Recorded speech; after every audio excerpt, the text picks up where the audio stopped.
दोस्तों, हम सभी जानते हैं कि इस समय हम कलयुग में जी रहे हैं, लेकिन इससे पहले 3 युग बीत चुके हैं जिन्हें हम सतयुग, त्रेता युग और द्वापर युग के नाम से जानते हैं। लेकिन क्या आपको पता है कि इन युगों की शुरुआत कैसे और कब हुई थी? अगर आप इन चारों युगों के बारे में जानना चाहते हैं तो बने रहिएगा इस वीडियो के अंत तक। अब चलिए शुरू करते हैं। हम सभी जानते हैं कि जब एक युग समाप्त होता है तभी दूसरे नए युग की शुरुआत होती है। जब धरती पर विनाश बढ़ जाता है तब स्वयं भगवान हरि आकर उन सभी पापियों का नाश करते हैं और फिर एक नए युग की शुरुआत करते हैं। तो ऐसे में सबसे पहले हम बात करते हैं सतयुग की। तो आप सभी को बता दें कि इस सतयुग का काल समय 4800 दिव्य वर्ष यानी कि 17,28,000 मानव वर्ष मानी जाती है। ये एक ऐसा युग है जिसमें 0% पाप हुआ करता था और पुण्य पूरा 100% था।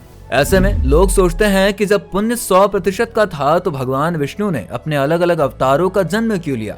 दरअसल ऐसा बताया जाता है कि जब परमपिता ब्रह्मा जी इस सृष्टि की रचना कर रहे थे तो उस समय मनुष्य, देवी देवताओं, पशु पक्षियों के साथ साथ राक्षसों की भी उत्पत्ति करी गई थी। ऐसा इसलिए ताकि पृथ्वी का संतुलन बना रहे। आप सभी को बता दें कि इस युग में सत्य के 4 स्तंभ थे और जब इस युग की आयु पूरी हो गई तब भगवान विष्णु ने एक नई युग की शुरुआत करी और उस युग का नाम था त्रेता युग।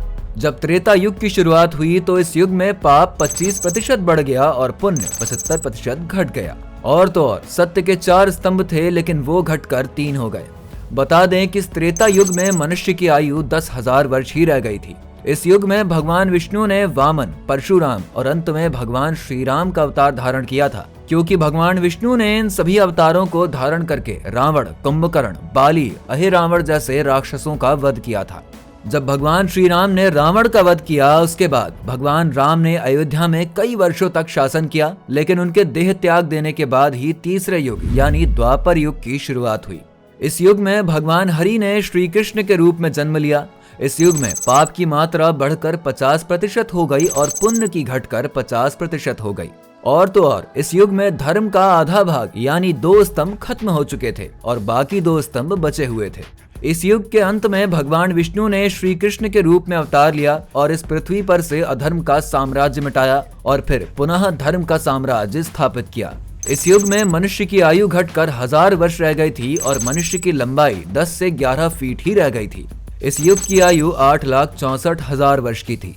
जब द्वापर युग समाप्त हुआ तब कलयुग का जन्म होता है। महर्षि व्यास जी के अनुसार सतयुग, त्रेता युग, द्वापर युग और कलयुग इन सबको मिलाकर कुल 4 युग होते हैं जो कि ईश्वर के 12,000 दिव्य वर्षों को मिलाकर बनते हैं।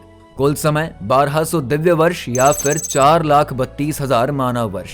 पाप 15 भाग, पुण्य 5 भाग, तीर्थ, गंगा, प्राण, अन्नमय, वर्ण 4 सभी अपने कर्म से रहित हो गए। ब्राह्मण 1 वेद पढ़ने वाले होंगे। चरण 1 1200 दिव्य वर्ष। अवतार 2 भगवान बुद्ध और कालकी होंगे।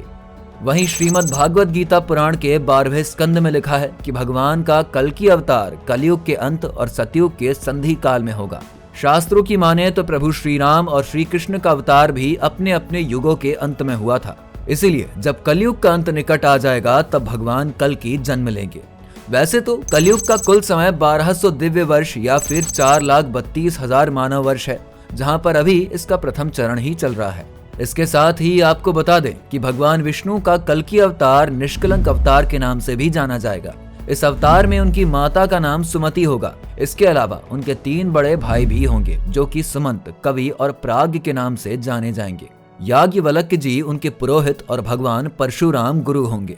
सनातन धर्म के धर्म ग्रंथों में कल्कि अवतार से संबंधित एक श्लोक का उल्लेख भी किया गया है जो ये दर्शाता है कि कलयुग में भगवान का कल्कि अवतार कब और कहां होगा और उनके पिता कौन होंगे। संभल ग्राम मुखस्य ब्राह्मणस्य महात्मनः भवने विष्णु यशसः कल्कि प्रादुर्भाविष्यति।